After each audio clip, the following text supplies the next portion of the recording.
I've got a phenomenal team of executives who are joining us for our first edition of the C-SUITE discussion, where we are speaking to executives about their reflections on the year that has been in 2023 and what doing business in South Africa has been like, and of course sharing some of the innovative solutions that they've brought to the fore to meet their business needs. We also have a phenomenal studio guest and audience that's joining us today.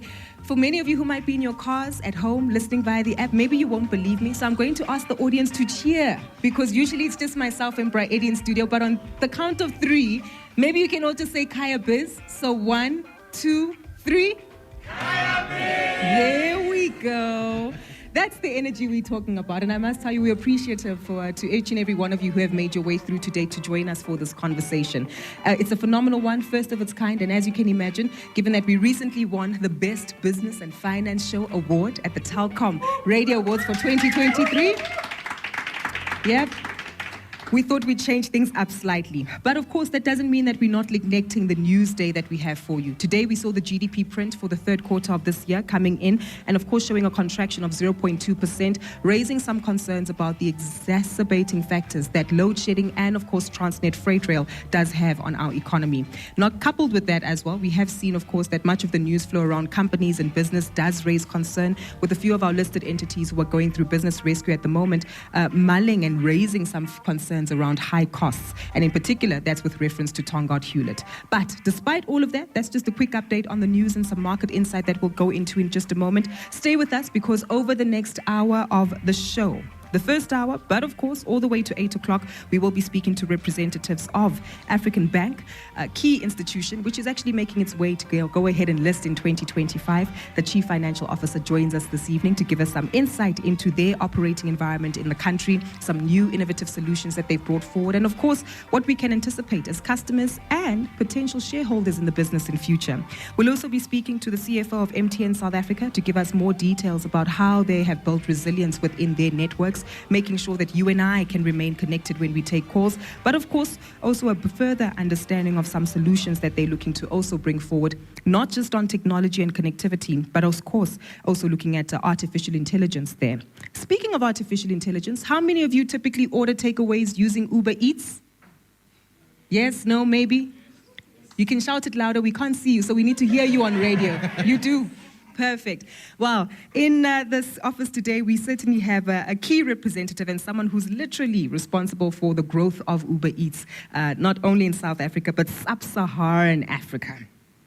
Nagampe Mulewa, who's joining us as well today to give us some insight as to what it is that we order, how often we order, but of course how Uber Eats itself has evolved into a business that is really a provider of all goods and services. So you might have seen the recent adverts, Uber Eats, Uber Neats. Yep, well, it's not just about food, but really talking about how they open up the ecosystem to many other suppliers. So this and so much more is what's coming up on the show this evening. As you can tell, we're excited. We have a phenomenal team that's joining us. Join us as well digitally. You can join us on our digital platforms at Kaya On Air 959. And feel free as well to join us on X. You can tweet me at Gugulethu Mfuphi, and of course, use the hashtag KayaBiz on all social media platforms. Typically, we'd give you a long detail into the markets, but for the moment, as we always do though, just to make sure that you are up to date and abreast of the latest developments in the country, let's briefly talk markets. Market update on Kaya Biz. While the all-share index has seen a negative close for today, weaker just shy of 1% at 75,215 points. We are seeing a lot of that pullback coming through from the resources, metals and mining space as well. Financials also finding itself under significant pressure today. We shouldn't be too surprised, because in light of what we've been seeing in the international news flow, again, globally, interest rates are anticipated to keep at this level. In other words, where we are seeing central banks not being very bullish on further interest rate hikes, but cuts are not on at the moment. What we are seeing as well in terms of some international equity space performance, US equities have opened up fairly mixed, the S&P 500 and NASDAQ in positive territory, European as well as Asian markets mixed as well, but Asia really negative territory, pulling back by more than 1%. A quick update on the major moves up that we've seen on the stock market. Tsogosan seeing a phenomenal performance. The share price up just shy of 5% today. Not too surprising, given that the hospitality space, given the time of the year, is expecting a significant pickup, and the financial updates we've seen from these entities do show an improvement in their operational performance. Property firms, Redefine, Fortress, and Vukile Property in firmer territory, and Telkom up by 2%. A few of the losers, no surprises. It's again DRD Gold, Anglo Gold, pulling back by 2.5%. Quick one on the currencies. Well, seems as though there's some weakness there, and this is certainly in reaction to the poorer GDP print that we saw for this year. Bear in mind that if we have yet another quarter of a negative contraction, that will mean that we fall into a technical recession. But we're not there yet. For the moment, we saw that contraction of 0.2% with a large number of sectors being impacted. However, the services sector, and that's typically your consultants, your accountants, your financiers, the banking institutions, they actually saw a positive uptick in their performance. However, currency-wise, we had 18.99 to the US dollar, 1 cent shy of 19 there. To the British pound, we had 23.94 and 20.52 against the euro.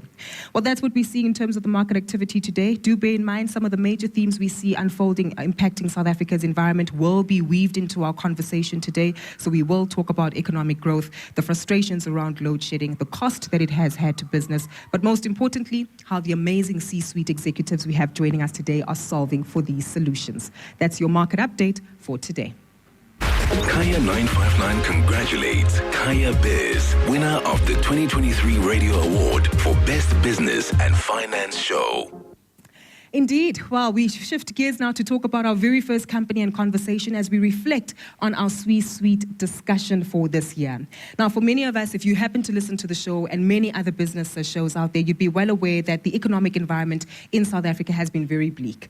Every year we reflect, or every month this year, we've reflected on the weak economic outlook. We've reflected on high interest rates, high levels of inflation, and what it means for you and I as consumers. And just out of interest, for those of you who are here in the audience, are you confident about your bank balance and where it sits at the moment? Yay? Nay? Nay. Oh, not too confident. Well, my next guest and first guest is someone who might be able to assist us with that. I'm teasing, but he might be able to help us understand the operations of a bank and how it actually influences our pockets. Representing African Bank, a key institution that, as we know, has formed a formidable structure in terms of beefing up its acquisitions.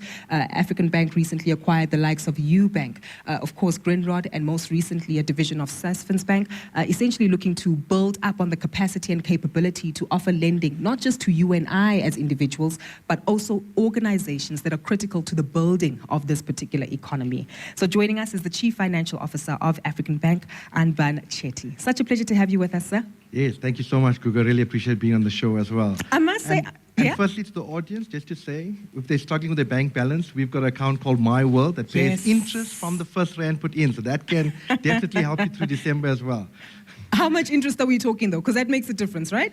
Definitely. So we're currently paying about 1% on our My World account, but if you just move it into a savings pocket, still with immediate liquidity, you'll get 7% interest rate, which is really a fantastic and competitive interest rate in the market. And higher than inflation. Last inflation figure, came in around just about 6%, 5.9%. So that's a very key and very important indicator. Absolutely. Well, Anbann, I must say it's such a pleasure to have you with us. And we've typically spoken to your colleagues at African Bank about the numbers, about the results, about the acquisitions. You've been there since August, if I'm not mistaken. That's right. So maybe let's start there. Yes. How's the journey going so far? Fantastic. I've relocated from Stellenbosch to take this role. It was really great to be the Group CFO of African Bank that really has audacious plans to list in the next 2 years.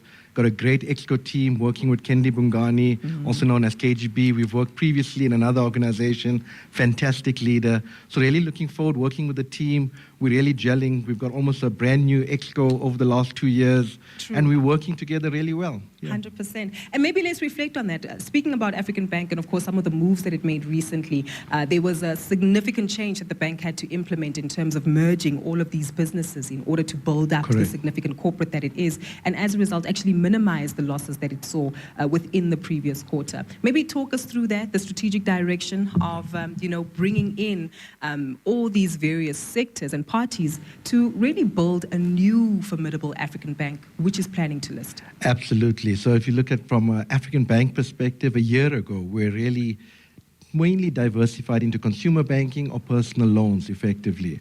What we really want to do over the next few years is become a fully fledged bank. What that means is we diversify out of unsecured, so we'll still always lend. There's a market for that. And we'll lend, but we'll just grow at a slower pace.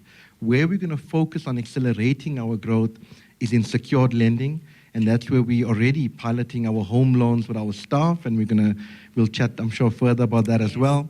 But what we have done is we've acquired Grindrod Bank a year ago. They came in at over 10 billion of business banking assets, over 10 billion of business banking deposits. So that has diversified our balance sheet already.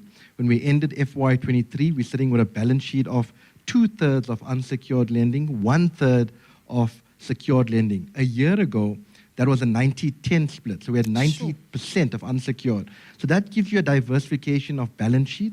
What we've also done is, on the acquisition side, is we've also acquired the assets and liabilities of Ubank. That came in with about 500 million of personal loans, but it also gave us over 4 billion of retail deposits. So once again, diversifying our balance sheet as well. Also giving us additional revenue streams. You spoke about the acquisition of the SASFIN equipment finance and property finance. Just to clarify, we've put a bid together to agree to potentially purchase it. We're currently doing a due diligence. Once we are comfortable from an African bank perspective, we still need board approval, regulatory approval to get through it, but we're really working in the intention of purchasing or acquiring that is, once again, is to meet our goals of diversifying the balance sheet. That's about just over a 3 billion balance sheet that comes with equipment finance, mainly in the mining industry with your yellow metals. So really a solid, good business, as well as a commercial property finance that is just under 1 billion rand. So once again, secured assets, moving away from our personal loans, although we still have that, but accelerating into the secured market as well. I get it, and I guess, simply put, you essentially being a bank for everybody. That's exactly it. The aim is to become a fully fledged bank. 100%. And we're growing day by day to accelerate that plan, and we speak about Accelerate 25. That's really our plan to list in 2 years' time, to be a bank for the people, by the people, serving the people. Definitely. And that's key for African Bank as well. Definitely one of the mottos you live by. And you see it when you drive past any African Bank billboard, which would typically say, you people are our people, That's essentially exactly coming on board. What I'm also intrigued by, though, Anbann, is that we can't ignore the fact that being in financial services and as a banker, looking to service all these clients from commercial right down to us in retail and business banking, you literally have a front row seat to the economy and our pockets. What has this year been nuanced by, especially if you take a look at the overriding themes within the macroeconomic context, high interest rates, inflation, consumers being under pressure, businesses also struggling, and some even going through, liquidations or business rescue? Yeah, it's definitely been a tale of two halves if we have to call our results. In the first half of the year, we reported a loss of just under 50 million. And that exactly to all the factors you mentioned, higher interest rate, consumers being under pressure, load shedding. Whatever you mentioned is exactly what we felt in the first half of the year. As a leadership team, we pulled together in terms of tightening our credit. We put together optimizations in collecting better. We cut our operating expenses. We focused a bit more on the business in the second half of the year. And that turned around the business, and we made 500 million in the second half of the year. So it's key focus in tough economic times. We really did well in the second half of the year to earn over 500 million rand. Definitely. I can't ignore that also in recent headlines, of course, the issues and concerns around a trust deficit around banks and certain financial institutions. African Bank was not mentioned in any of those reports, just for clarity. But I do think it does raise an important aspect, perhaps, that we do need to discuss in order to enlighten South Africans to have a clearer understanding of just the strength of our financial services institutions in the country and how they really are regulated to such a degree to ensure that our capital as investors, as depositors, is actually protected. Absolutely. I think the most important thing as a bank is to protect depositors. And that's exactly why, even when we started looking at African Bank, it's all about our client first. And we've really had a significant amount of growth in clients. We've now got 4 million clients on our platform. We've got 2 million clients in consumer banking. We've got 2 million clients through our alliance partners, as well as having just about 20,000 clients in business banking. So to have that is a real amount of asset to have, and the intention is, as we even grow into FY24, is to optimize that client base, is to have a client that's doing currently one transaction or one debit order, is to ensure that they can do 2 or 3. Typical South African clients have more than one card in their wallet. And the idea is to be that first card. So when you go to the retail store, when you're buying Uber Eats, is My World should be the card that should be used to be paying for that. And that's key for us as well. But you do that by giving excellent client experience. And that's what our focus is. Put the right input and you'll get the output. So that's key for us as well. Well, we definitely want to know how you plan on doing that, because looking at the audience around me, I'm trying to see if there are any African Bank clients here. Hey, do you have a My World account? Not yet. Oh, you do? Fantastic. Okay. So let's make sure that we understand, what it is that you are benefiting and gaining that perhaps African Bank wants to ensure many other consumers can experience. So talk to us about that, especially within the context of knowing that consumers are under pressure. Consumers do want, favorable banking fees and, of course, services that actually allow them to actively use their accounts. So what's part of the strategy as we head to the journey of 2025? Yeah, I think there's multiple things. So if you just take My World account, so the My World account is our transactional account. Firstly, a key differentiator is paying interest for every single rand or cent in your account. We will pay you interest. Should you want to get additional interest, we have a simple account called Savings Pocket. It takes you less than 30 seconds to get that moved via your app, and you'll earn 7%. And then we've got multiple other investments or savings accounts. In our 60-month or 5-year fixed deposit, you'll earn up to 10.4% interest, which is exceptionally good. And you spoke about the inflation rate. So really good interest rates in terms of the investments. In addition, by having the My World account, the monthly fee is just 5 rand. So if you've got to compare that even across our competitors, it's really competitive to have an account that you just need 5 rand for in there. In addition, once you build your credit, we also offer a credit card as well. With the credit card and our My World, we also have our loyalty program called Audacious Rewards. It's key to customers as well to have rewards. And you earn rewards by swiping, tapping, purchasing value-added services like airtime, data. You're earning rewards. So we want to be part of a client's financial life across their journey. I don't think any client wakes up in the morning and says, yay, I want to do banking. But we want to be that financial partner as you're doing your life. And what we mean by that is, in your morning, you may think, I need to fill fuel. My World account is there when you're filling your petrol. I need to buy school clothes. I need to buy a tire. And here we want to be part of your financial life. And that's what we're planning to be. And be stable. When you tap that card, the transaction must go through. And that's what we want to be. Got you. Anbann, I think we all got the memo today, right? That African Bank is a key contender in the banking space in South Africa. But talk to us about how critical financial education and discipline also is here, because financial literacy is typically a factor in an area where South Africans apparently do happen to struggle with our poor savings rate. Financial education is critical. I think if you look at just working in a bank, or even as you take credit products, it's all about interest. And you really need to understand what is interest, how is interest charged, what is the monthly fee, understand the insurance you've been charged. So really understand the total cost of credit. When taking a loan, don't just look at the amount, look at the interest rate, look at the cost of credit. And is African Bank doing anything to educate its consumers and clients about this? Absolutely. We've got our financial education programs. Our consultants, when you're chatting to them to take the products, will give you the guidance on what you should be considering. It's key in terms of taking the right product as well. And financial education is key in terms of ensuring that you're taking the right credit. Because if you're unwise on credit, and it's a key message even through December, watch your spending over December, because 100%. You can have 1 month of fun and you're going to have 11 months of struggling through financial challenges. So really watch yourself. Put your funds into a savings pocket that we have. Watch what you're spending and make sure when you reach the limit, stop spending and find other ways. So I think it's key to have fun, but manage your spending over December as well. 100%. Anbann, I've been reminded that we do have adverts to play in just a moment, but I want to take advantage of playing asking... a My World advert. I'll definitely ask the scheduler to double check. But there are 2 questions. I do want to give the audience an opportunity to ask a question if there is one. I'm not too sure if there is a roving mic available. It will make its way quickly. Oh, perfect, we do. There's a hand that's already up. You're in African Bank colors, sir, so the mic is coming to you. If you can be brief, tell us your name and direct your question to Anbann. That will be appreciated. And then we'll conclude just with a vision statement for the year ahead. Yes, being in the African bank colors was definitely intentional, not a mistake. And your name, sir? Welcome to the show. My name is Lisedi Muchadiwane, and my question is, I'm quite, interested in how much you're focusing on, expanding to the consumer markets and expanding to being that bank that everyone thinks of, when they're going to pour their fuel.